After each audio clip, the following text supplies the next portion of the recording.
नमस्कार, इस बुलेटिन में आप सभी का बहुत बहुत स्वागत है। मैं हूं मुकेश मिश्रा। शुरुआत करते हैं इस वक्त की बड़ी और अहम खबरों के साथ। इस वक्त की बड़ी खबर लखनऊ से आ रही है, जहां पर एक्स डीजीपी विक्रम सिंह की किसानों के आंदोलन पर प्रतिक्रिया आई है। उन्होंने कहा है कि भोले भाले किसानों के बीच में नक्सली आतंकी इनकी आड़ में हिंसा फैला सकते हैं। इनके 3 उद्देश्य हैं: दुर्व्यवस्था फैलाना, राजनीतिक दलों को लाभ पहुँचाना, जो अब अप्रासंगिक हो चुके हैं। साथ ही सरकार उन अन्नदाताओं के लिए है, उनके दरवाजे हमेशा किसानों के लिए खुले हुए हैं, इसलिए ज़रूरी कार्यवाही की जाए जिससे इन किसानों के साथ में हो रही किसी भी तरह की हिंसा ना होने पाए। यह खबर लखनऊ से है, जहां पर एक्स डीजीपी विक्रम सिंह का बयान आया है कि किसानों के साथ किसान आंदोलन पर प्रतिक्रिया दी है। उन्होंने कहा कि भोले भाले किसानों के बीच में नक्सली आतंकी इनकी आड़ में हिंसा फैला सकते हैं। ऐसी स्थिति उत्पन्न हो गई है जिसमें जनता को तो असुविधा हो ही रही है, हमारे किसान भाइयों, उनके परिवारों को भी इस संक्रमण काल में कोविड-19 के संक्रमण के दौरान उनके लिए भी एक बहुत बड़ा खतरा उत्पन्न हो गया है। उल्लेखनीय है कि हमारी अभिसूचना और पुलिस विभाग ने एक बहुत ही प्रमाणिक सूचना दी है कि नक्सलपंथी और राष्ट्र विरोधी तत्व इसकी आड़ में हिंसा फैला सकते हैं। मेरा आह्वान ये होगा कि इस सूचना के आधार पर बहुत प्रभावी कार्रवाई की जाए, जो शरारती तत्व हैं उनकी कमर तोड़ दी जाए और हमारे अन्नदाताओं को भली भांति ब्रीफ करके, विश्वास में लेकर के उनको अवगत कराएं कि जनहित में अपने आंदोलन को, सारा देश उनके पीछे खड़ा है, सारा देश उनको पूजनीय मानता है और इस प्रकार के आंदोलन से फिलहाल परहेज करें क्योंकि वो जनहित में नहीं है। ऐसी वहीं अगली बड़ी खबर जौनपुर से आ रही है, जहां पर तमंचे लहराने का वीडियो वायरल हो गया है। शादी के कार्यक्रम में खुलेआम तमंचा लहराया गया है। यह मामला थाना चंदवक क्षेत्र के बोरडसर गांव का मामला बताया जा रहा है, जहां पर शादी में तमंचे लहराने का वीडियो वायरल हुआ है। जी हम बता रहे हैं आपको, शादी कार्यक्रम में खुलेआम तमंचा लहराया गया है। आप इन तस्वीरों में देख सकते हैं कि युवक खुलेआम तमंचे पर तमंचा लहरा रहा है और डांस कर रहा है। यह मामला थाना चंदवक क्षेत्र के बोरडसर गांव का मामला बताया जा रहा है।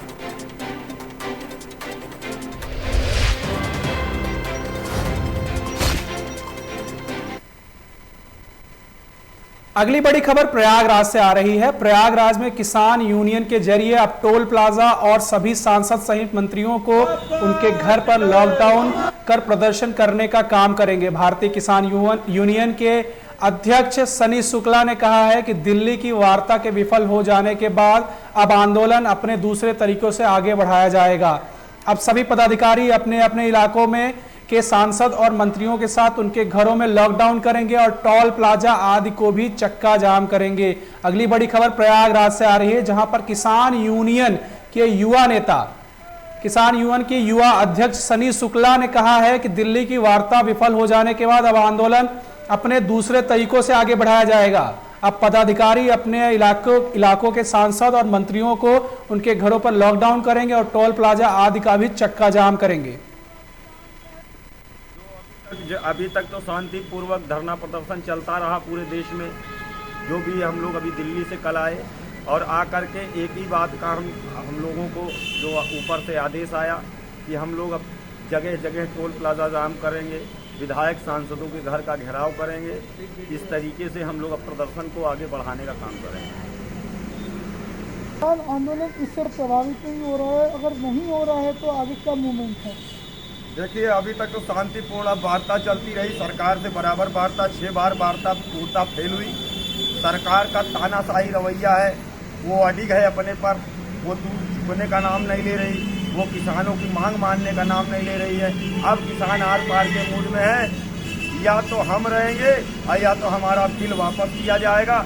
इसी बात पर हम लोग बिल्कुल अड़े हुए हैं। हम लोग आगे समझा।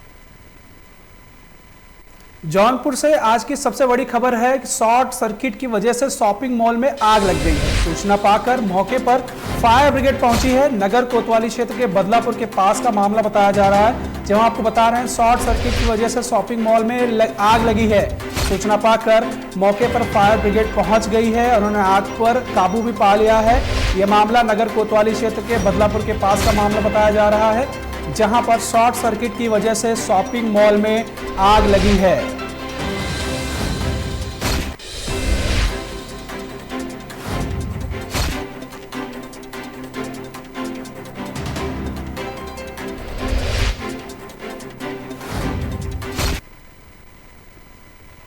अगली बड़ी खबर अलीगढ़ से है। अलीगढ़ में नगर निगम कर्मचारी दीपू कांति की हत्या का पुलिस ने चौंकाने वाला खुलासा किया है। पुलिस के मुताबिक मृतक दीपू के कई महिलाओं से अवैध संबंध थे और वे युवतियों और महिलाओं को अपने प्रेम जाल में फंसाकर उनकी अश्लील वीडियो बनाया करता था और अश्लील वीडियो के आधार पर महिलाओं को ब्लैकमेल किया करता था। इसी से तंग आकर सासनी गेट निवासी प्रेमिका महिला ने अपने भाई के साथ मिलकर दीपू का गला काटकर मौत के घाट उतार दिया। जी हम आपको बता रहे हैं, पुलिस ने महिला समेत दोनों अभियुक्तों को पकड़कर अग्रिम कार्यवाही शुरू कर दी है। वहीं एसपी सिटी कुलदीप सिंह ने बताया है कि 1 दिसंबर को थाना गांधी पार्क पर सीसियापाड़ा निवासी 26 वर्षीय नगर निगम कर्मचारी दीपू कांति की गुमशुदगी की रिपोर्ट परिवारजनों ने दर्ज कराई थी, जिसके फोन कॉल डिटेल्स के अनुसार तफ्तीश शुरू कर दी गई। लेकिन एक दिन पहले इलाके के कमालपुर बाईपास रोड किनारे नाले में दीपू कांति का शव मिला, जिसका गला रेतकर हत्या कर दी गई थी। हत्या का कारण जो इनसे बातचीत में यह निकल के आया कि यशोदा का जो मृतक है इससे 3 साल से संबंध था और इसका यह कहना था कि जो मृतक है उसने उसका एक अश्लील वीडियो बना लिया था, जिसको दिखाते हुए यह उससे पैसों की मांग करता था और उसके साथ ज़बरदस्ती किया करता था। इससे यह परेशान हो गई थी और उसने अंत में यह निर्णय लिया कि इसको रास्ते से हटाने के लिए निर्णय लिया, जिसमें उसने अपने भाई का साथ लेते हुए एक षड्यंत्र रचा। उस षड्यंत्र के आधार पर इसने इसका।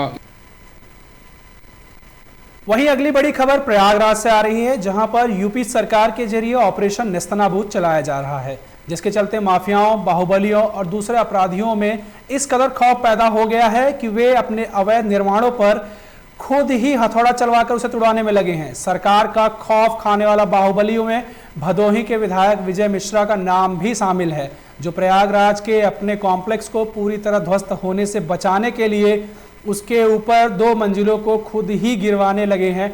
विजय मिश्रा के करोड़ों के आशियाने को सरकारी अमला पहले ही जमींदोज कर चुका है। जो हम आपको बता रहे हैं, ये खबर प्रयागराज की है, जहां पर बाहुबली विजय मिश्रा की बात हो रही है। उन्होंने अपने कॉम्प्लेक्स के ऊपर के 2 मंजिला खुद ही गिरवाने लगे हैं। विजय मिश्रा करोड़ों के आशियानों को सरकारी अमला पहले ही जमींदोज कर चुका है।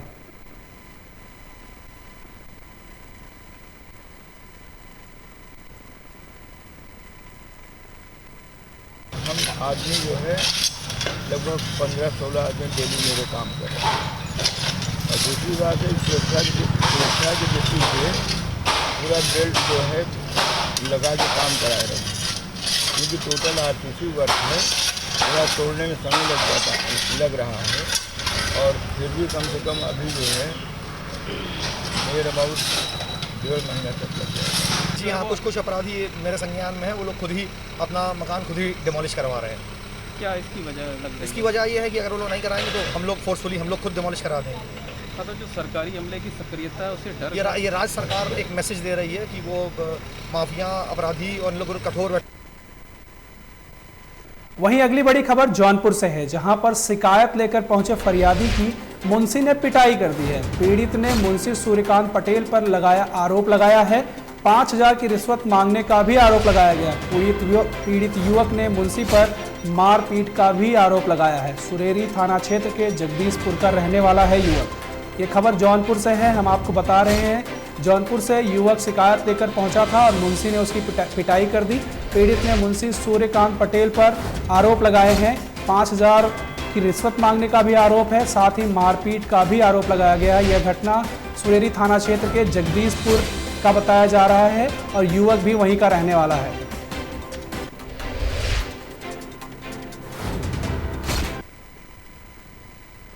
वहीं अगली बड़ी खबर हाथरस से आ रही है, जहां पर एडीजी आगरा अजय आनंद और आईजी अलीगढ़ पीयूष मोरडिया चंदपा थाने पहुंचे और उनके साथ एसपी विनीत जायसवाल भी मौजूद थे। दोनों अधिकारी किसान आंदोलन की गतिविधि जानने के लिए भ्रमण कर रहे थे और इस दौरान दोनों अधिकारी कुछ समय के लिए चंदपा कोतवाली में रुके। वहां एसपी विनीत जायसवाल भी थे। अधिकारियों ने थाने की साफ सफाई देखी और इस समय किसान आंदोलन को लेकर पुलिस प्रशासन काफी चौकन्ना है। अधिकारी अपने अपने क्षेत्र का भ्रमण कर रहे हैं। इस क्रम में एडीजी आगरा अजय आनंद और आईजी अलीगढ़ पीयूष मोरडिया चंदपा थाने पहुंचे थे, लेकिन इस क्षेत्र में किसानों के आंदोलन को लेकर कोई गतिविधि नहीं हुई है।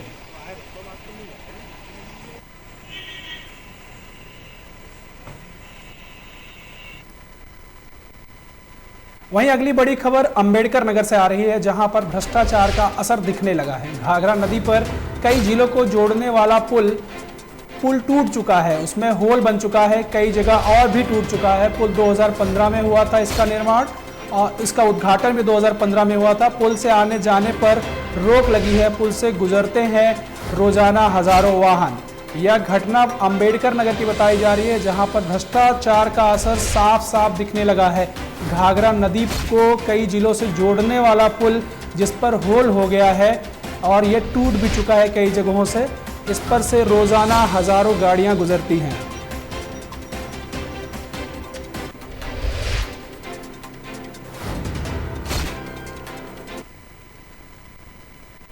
अगली बड़ी खबर सुल्तानपुर से है, जहां ट्रक ने कार को टक्कर मार दी है। हादसे में 2 लोगों की मौके पर ही मौत हो गई है। पुलिस ने शव को पोस्टमार्टम के लिए भेजा है। अयोध्या से शादी से लौटते समय यह हादसा हुआ था। कूड़ेभार क्षेत्र के सिद्धि विनायकपुर गांव का मामला बताया जा रहा है, जहां पर एक ट्रक ने कार को टक्कर मार दी है। हादसे में 2 लोगों की मौके पर ही मौत हो गई है। पुलिस ने समय पर पहुंचकर पोस्टमार्टम के लिए भेज दिया है शवों को, और यह घटना अयोध्या से शादी से लौटते समय का हादसा बताया जा रहा है। यह घटना कूड़ेभार क्षेत्र के सिद्धि विनायकपुर गांव का मामला बताया जा रहा है।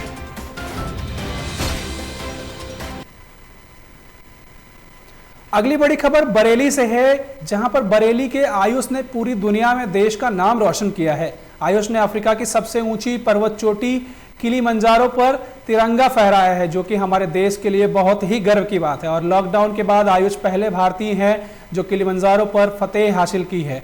बता दें कि अफ्रीका के ग्लेशियर में ज्वालामुखी पर्वत की सबसे ऊंची चोटी पर तिरंगा फहराने वाला ये युवा बरेली का आयुष है। -25 डिग्री तापमान पर किलिमंजारो पर्वत पर तिरंगे को लहराकर आयुष ने देश का नाम रोशन किया है। ऐसा करने में आयुष को लगभग 4.5 दिन का समय लगा है।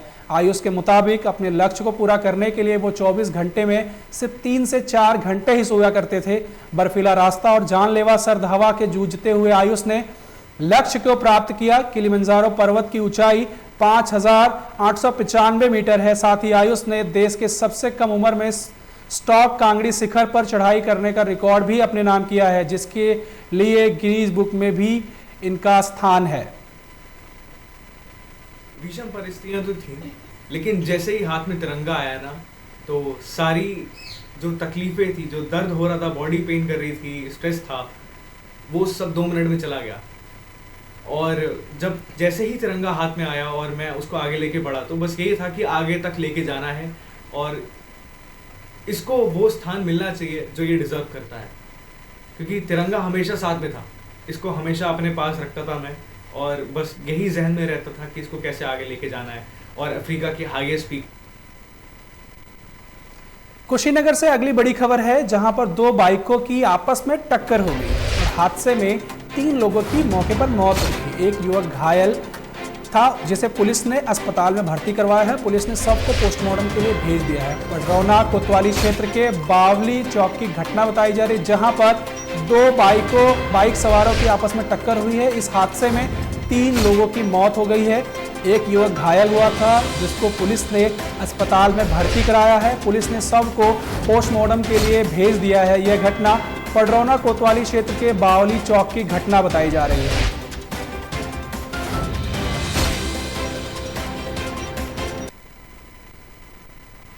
अगली बड़ी खबर अलीगढ़ से है। अलीगढ़ के नेशनल हाईवे रोड पर गुजर रहे एक मिनी ट्रक को कुछ युवकों ने ड्राइवर से कहासुनी के बाद मारपीट शुरू कर दी है, जिससे ड्राइवर की आंख में गंभीर चोट आई है। जिसके बाद पीड़ित ड्राइवर ने पुलिस को घटना की पूरी जानकारी दी।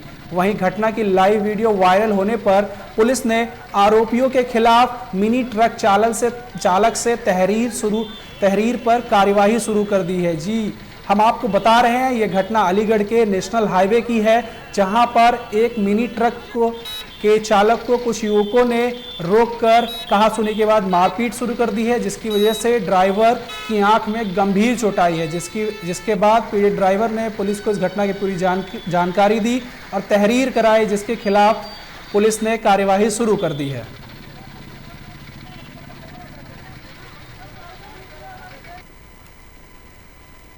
अगली बड़ी खबर उन्नाव से है, जहां पर गैस सिलेंडर में आग लगने से दर्जनों लोग झुलस गए हैं।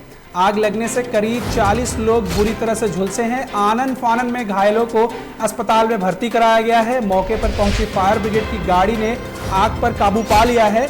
यह मामला सदर कोतवाली क्षेत्र के करोवल सलेमपुर गांव की घटना बताई जा रही है। जो हम आपको बता रहे हैं, यह घटना उन्नाव से, जहां पर गैस सिलेंडर में आग लगने से दर्जनों लोग झुलस गए हैं। आग लगने से करीब 40 लोग बुरी तरह से झुलसे हैं। आनन फानन में घायलों को अस्पताल में भर्ती करा दिया गया है।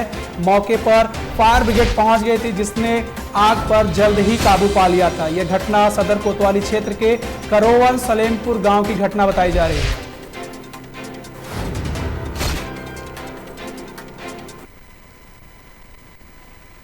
इसी के साथ इस बुलेटिन में सिर्फ इतना ही, लेकिन खबरों का सिलसिला लगातार जारी रहेगा। दीजिए मुझे इजाजत। नमस्कार।